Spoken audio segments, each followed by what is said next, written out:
नवरंगपुर जिला सहर स्थित राजा चैतन्य देव उच्च विद्यालय सप्तम जिला स्तरीय रेडक्रॉस तालीम शिविर उद्घाटित होईछि। मुख्य अतिथि भाव नवरंगपुर विधायक गौरीशंकर माझी और डाबुगां विधायक मनोहर रंधारी उपस्थित रही उद्घाटन करछन्ती। जिलार छात्र छात्री मानकु एही तालीम देवार कार्यक्रम रहिथिबा नवरंगपुर जिला शिक्षा अधिकारी छत्रपति साहू कहिसेंती। एहा 10 तारिख पर्यंत हेबो बोली शिक्षा विभाग पक्षरु सूचना दिया जायछि। लोकंक सेवा मनोभाव दुर्घटना शिकार होइता व्यक्ति को उद्धार करबा असहाय व्यक्ति को सहायता करबा एपरि तालीम छात्र छात्री को दियाजिबो जहाँकि सेमाने एही तालीम पाई एहाकु महत् कार्य लगाइबे। एही कार्यक्रम रे जिलार 400 रु 500 छात्र छात्री भाग नेइथिबा और 10 तारिख रे रक्तदान देवार व्यवस्था रहिथिबा शिक्षा अधिकारी सूचना दैछन्ती। एही तालीम शिविर रे विभिन्न विद्यालय शिक्षक शिक्षयित्री माने उपस्थित रही छात्र छात्री को उत्साहित करथिले। जिलार शिक्षा तथा 3 दिनिया तालीम शिविर आज नवरंगपुर स्थानीय आरसीडी स्कूल रे आरंभ होईछि। नवरंगपुर जिलार विभिन्न स्कूल रे जो भाई माने जूनियर रेड क्रॉस रे काम करतंती से माने आसिक उपस्थित होईचंती। आज माननीय डाबुगां विधायक सहित मोर आज पताका उत्तोलन करी ए कार्यक्रम आरंभ करिवार सुजोग पाइलु। आमे रेड क्रॉस गोटे विराट बड़ संगठन पाखापाखि 150 वर्ष रु अधिक हबो रेड क्रॉस सारा विश्व रे काम करी आछी। रक्तदान करबा कथा कहतु समाज रे जतेबेले प्राकृतिक दुर्विपाक होता है एवं सौ समय रे युद्ध समय रे मध्य रेड क्रॉस रो भूमिका रही एवं गाँव रे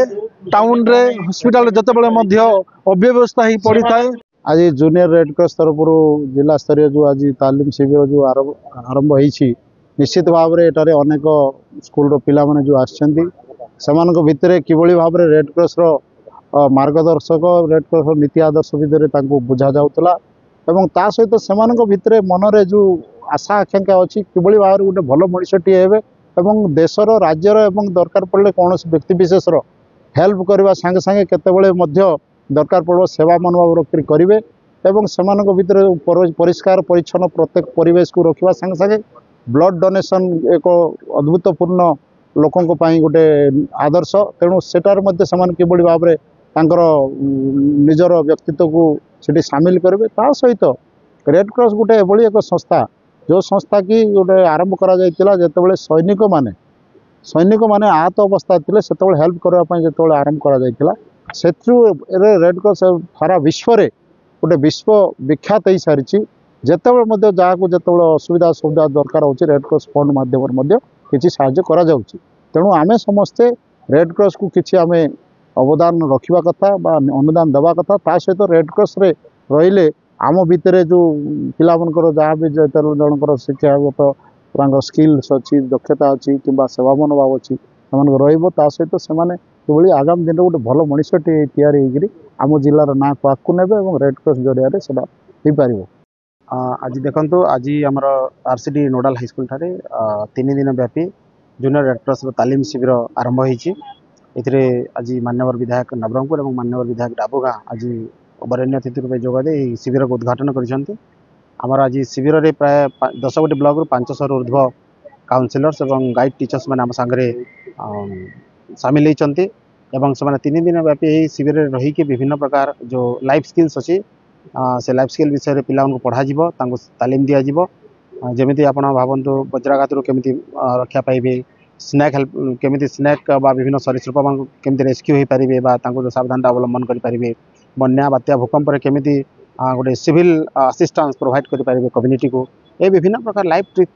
जो हैक्स गुड़ाक अच्छे से विषय शिक्षा दान दिज्व तालीम दिज्व आम आशा करें माननीय विधायक डाबुगां कहते जे यू भल उत्तम तालीम नेलापर जदि से आउ 2-4 जन को जाकि शिक्षा कथा कहे भितर अवेयरनेस क्रिएट करेंगे ताले आमर तालीम शिविर ऑर्गेनाइज करिवार उद्देश्य साधित हो। आम आशा करूँ पिला माने समस्ते श्रृंखलार सहित आम सागर सामिल हेबे एवं कम्युनिटी को गोटे भल वार्ता देवे जे जहाँ हेनरी डुनान्कर भाषा रे सेवा ही धर्म एवं ब्लड डोनेशन कैम्प गोटे आम आयोजन करूँ 10 तारिख दिन से दिन गोटे पाखापाखि 100 रु ऊर्ध्व टीचर आम सागर बर्तमान सुधा रजिस्ट्रेशन कर सारे से दिन आम रक्त भंडार किसी आवश्यकता को पूरण कर सक्षम बोली आम आशा कर बर्तमान सुधा रजिस्ट्रेशन 400 पाखापाखि होता है आमर टार्गेट 500 अच्छी 500 छात्र छात्री और गाइड टीचर्स आम सागर रे और रेसिडेंशियल मोड रे 3 दिन धरिकी आम खाद्यपेय व्यवस्था करूँ तत्सहित किसी सफाई कार्यक्रम अच्छी काली आम सामना पड़िया सफाई कार्यक्रम व्यवस्था अच्छी और विभिन्न आनुषंगिक ट्रेनिंग गुड़ाक अच्छी 3 दिन धरिक चलो। नवरंगपुर करे super Singh report live life Odia.